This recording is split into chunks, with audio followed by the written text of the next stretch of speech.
2022, question number 2, this is about nitrous oxide. So we start off with draw the dot and cross diagram for HNO2. Now this is very interesting because students always struggle. Even if they're a student that has no problem drawing dot and cross diagrams for things like carbon dioxide, nitrogen, oxygen, water, whatever, methane, all the normal ones, they see something like this and they get a little bit confused, and the confusion seems to arise from which atoms are connected to what.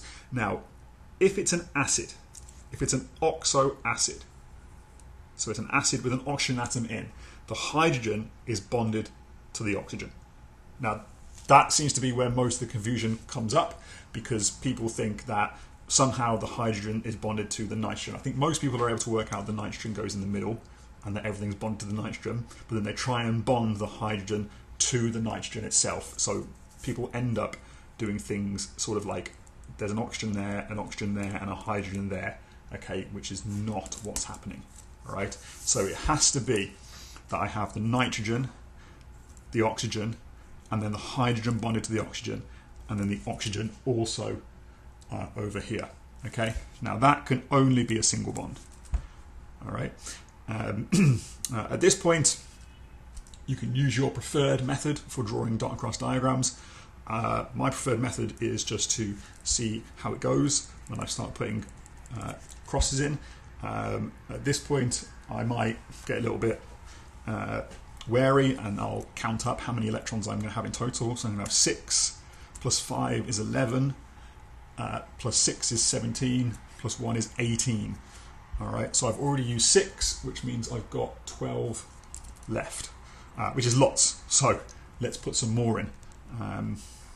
So that's 8, 10, 12, 14. Now, once I get to this point, once I'm within about 4 of the total, I feel a little bit more confident. So I've got 2, 4, 6, 8, 10, 12, 14. So I've got 4 left, and I have to get complete octets for everything. And everything needs 2 more. So I can go 2 there and 2 there. So the immediate question is, why did I, obviously it has to be 1 lone pair and 1 double bond in order to get the full octet for everything. Why did I not go lone pair here, 2 in the bond here? And that's because that would be fine for this oxygen. No, sorry, that wouldn't be fine for this oxygen. That means that oxygen would only have 1 bond to nitrogen, and it would mean that this nitrogen oxygen would be a double bond, meaning this oxygen had 3 bonds. So if I put this lone pair down here, and if I put this bonding pair down here and this lone pair up here, I'd have oxygen with 1 bond here and oxygen with 3 bonds here. So this way works out much more nicely. All right. Then we have elemental analysis. Hooray! Shows that A contains 1.6% hydrogen, 22.23% nitrogen by mass. Now, if it's HNO2 plus O2, the only other thing that can be an A is oxygen. All right, and look, they don't even give you any space to do the calculation here. It's like you should just, I mean, you should really have an idea what this is going to be. HNO2 plus O2. What could it be? I wonder.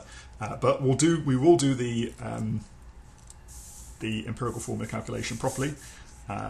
So we have hydrogen, which is 1.6. We have oxygen, which is 22.23. Sorry, no, that's nitrogen. And we have oxygen, which is 100. Take 1.6, take 22.23 to give me 76.17. 76.17. Divide that by 1.008. Divide that by whatever it is, 14.01. Divide that by 16.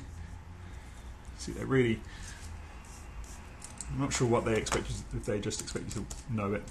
It will become obvious. Obviously, 1.59. 22.23 divided by 14.01 gives me 1.59. Lovely. 59. And then 76.17 divided by 16. 4.76. 4.76. So this is going to be divide them all by the smallest one. 1.59 gives me 1, 1. And if I do that, divide by 1.59, what do I get? Fingers crossed, a whole number. 2.99, 3. Oh, would you look at that? It's HNO3. Okay, excellent. Then, C. Draw the ions B plus and C minus clearly showing their shape. So what I'm doing is I'm reacting, remember now we know that A is HNO3, I'm reacting HNO3 with NH3. So this is nitric acid, this is ammonia, which is a base, so we're going to get proton transfer from the acid to the base.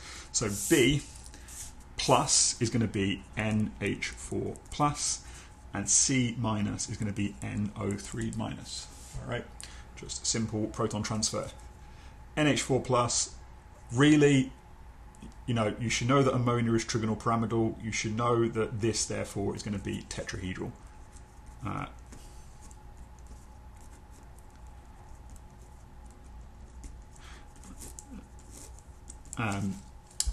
If you don't know that, you should be able to work out, well, I've got 5 electrons from nitrogen, plus 4 from hydrogen is 9, take 1 away for the electrons, 8 electrons, 4 bonds, fine.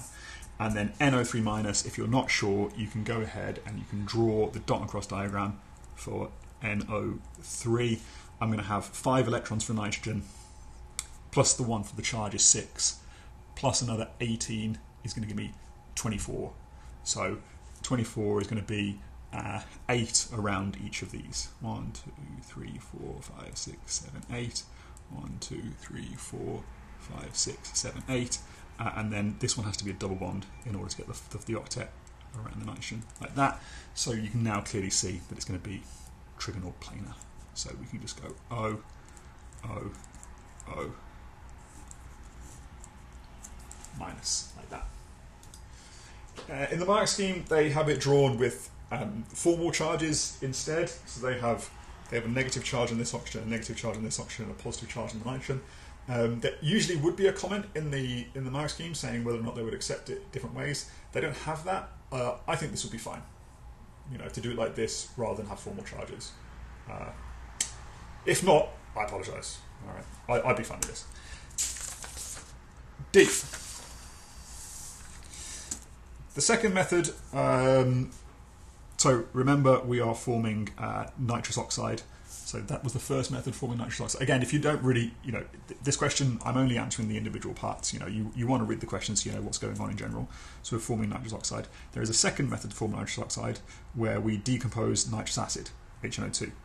And for every 2 molecules of nitrous acid, so I'm going to write 2 HNO2, 1 molecule each of D and E.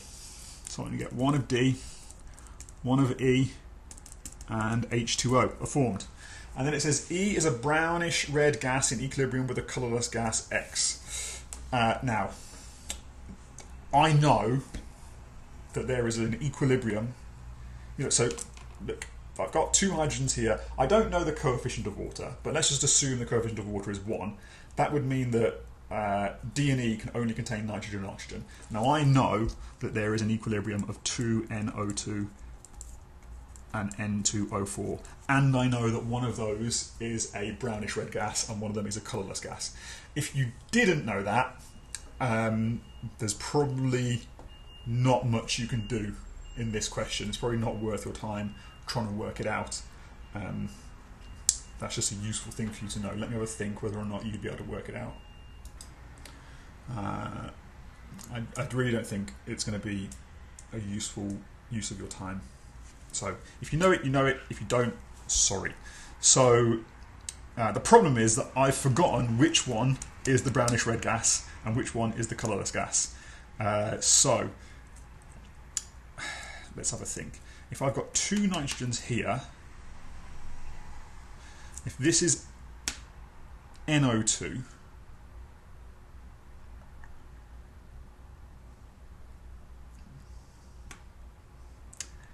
hold on a second, this is getting confusing. Let's say if this is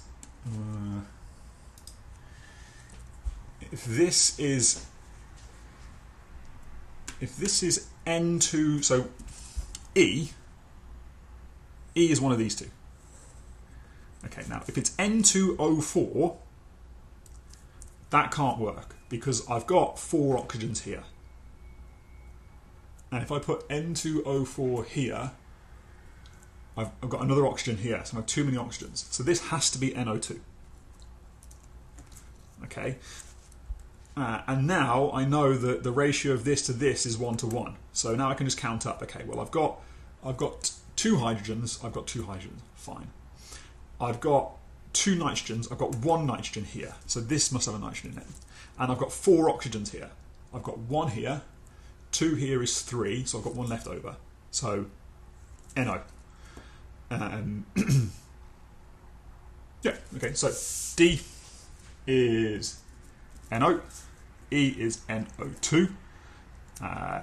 NO2 is in equilibrium with N2O4, and then I just need to know what F is, and it says that D and E react together to make F. So NO plus NO2 react together to make F, which then decomposes to make N2O and O2. Okay, well, that's not too difficult. N2O3. Does that add up to give that? Yes, it does. Does that add up to give that?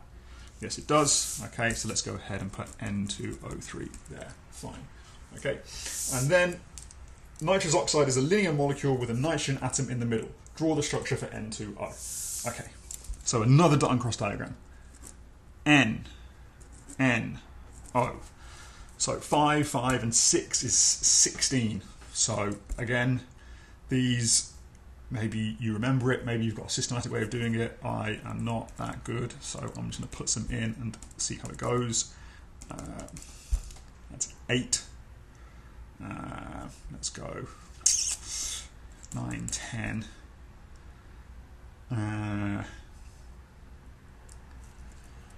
11, 12, because that's, if anything, that's going to give me a negative charge, negative formal charge in the oxygen, which I want if there is a difference in formal charges. So that's 2, 4, 6, 8, 10, 12, which gives me 4 more. And I need to get full octets. So this has got 4, so it needs 4 more. So, and this has got 4, and it also needs 4 more. So I think just do that. 2, 4, 6, 8, 10, 12, 14, 16. Enough electrons. Calculate the formal charge. Well, I know oxygen with a single bond is going to be -1. Nitrogen is 5 minus 8 over 2 is +1. And this is 5 minus 2 is 3. Minus 6 over 2 is 3, 0, which is what I would expect. Yeah, so I'll just go with that. N,